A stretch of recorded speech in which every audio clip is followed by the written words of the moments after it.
Au nom du Père, du Fils et du Saint-Esprit. Amen. La paix de Jésus soit dans votre maison, sa paix et sa joie. Gloire à toi, Jésus. On dit qu'on ne peut pas dire Alléluia, mais gloire à toi, Jésus veut dire Alléluia. Donc, Alléluia veut dire gloire à toi, Jésus. Maranatha, ce qui veut dire viens, Seigneur Jésus. Voilà. Bon. Soyons dans la joie de l'Évangile. Saint Matthieu chapitre 18, verset 21 à 35. Alors Pierre s'approche et lui pose cette question. « Seigneur, combien de fois vais-je pardonner à mon frère si de nouveau il me fait tort ?» Jusqu'à 7 fois. Et Jésus lui dit, je ne dis pas 7 fois, mais 77 fois. Celui qui ne pardonne pas à son compagnon. À ce propos, apprenez quelque chose du royaume des cieux. Un roi a décidé de demander des comptes à ses serviteurs, et pour commencer, on lui en présente un qui doit 10 000 lingots d'or.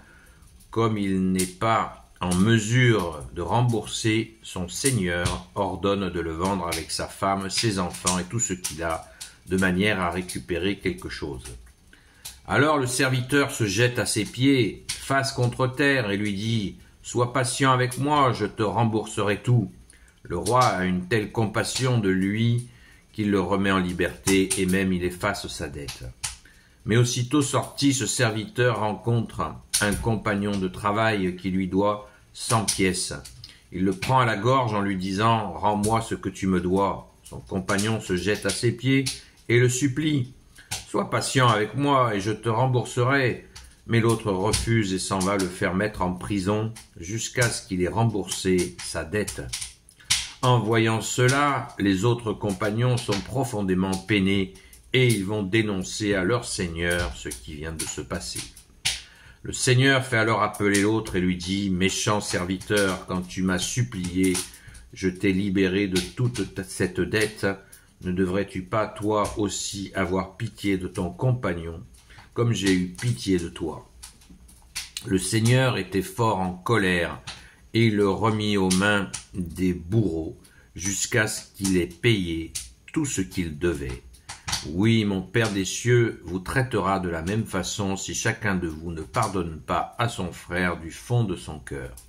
Amen. Merci Jésus pour ta parole. Alléluia.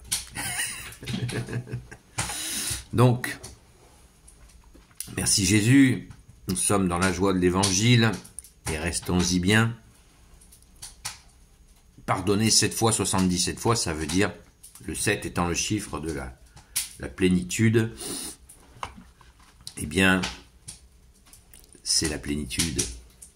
Merci Jésus. Nous sommes avertis que nous devons pardonner quand on nous demande pardon. Nous devons le faire sans hésiter et même du fond de notre cœur. Mais qui nous permet d'aller au fond de ce cœur? Qu'y a-t-il au fond de ce cœur? Eh bien, Jésus, tu es présent au fond de notre cœur à condition que nous te laissions t'y installer, que nous faisions ce qu'il faut pour que tu y demeures, comme tu l'as dit avec ton Père.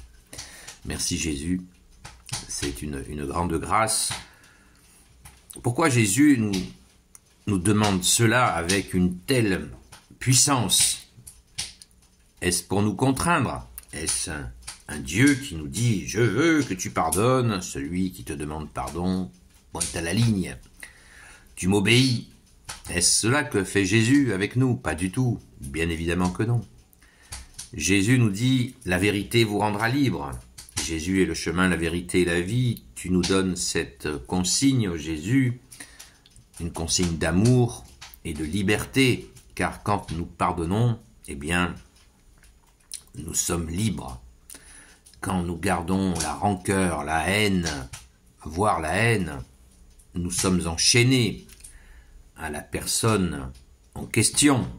Donc, c'est une grande libération que nous donne Jésus, que tu nous donnes, bien-aimé Jésus. Merci.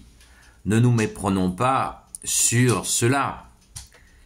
Nous sommes libérés à travers ce geste de pardon, nous sommes libérés par Jésus lui-même.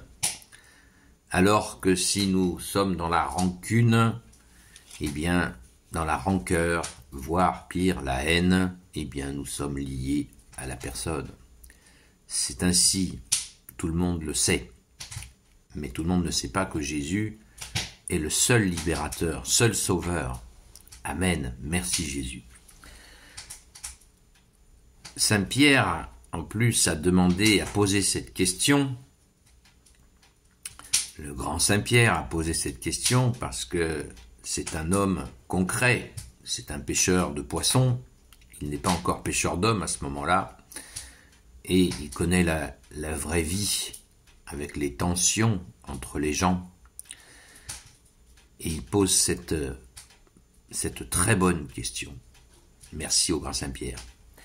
Donc, nous avons là à faire un discernement, parce que Jésus nous dit de pardonner, d'ailleurs c'est dans le Notre Père, le pardon, à ceux qui nous ont offensés, mais là de pardonner des gens qui nous ont fait du tort, nous est-il dit.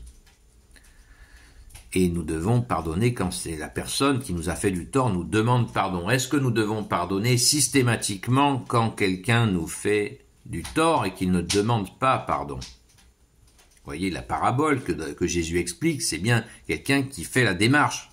Il nous a même dit que la personne va supplier à ses pieds la personne à qui il a fait du tort de le pardonner. Donc, on demande à la personne qui nous a fait du tort de se jeter à nos pieds, bien entendu. Mais est-ce que nous devons pardonner systématiquement des gens qui nous ont fait du tort et qui ne nous ont pas demandé pardon? Eh bien, la réponse est simple. Nous ne devons pas garder de rancœur, nous devons donner.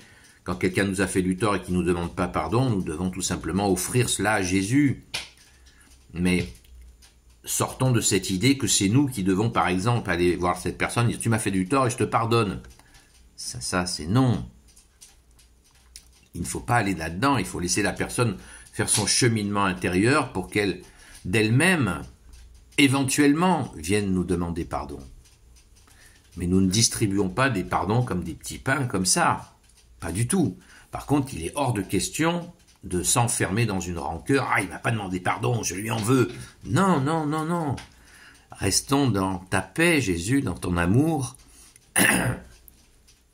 Nous offrons ces situations.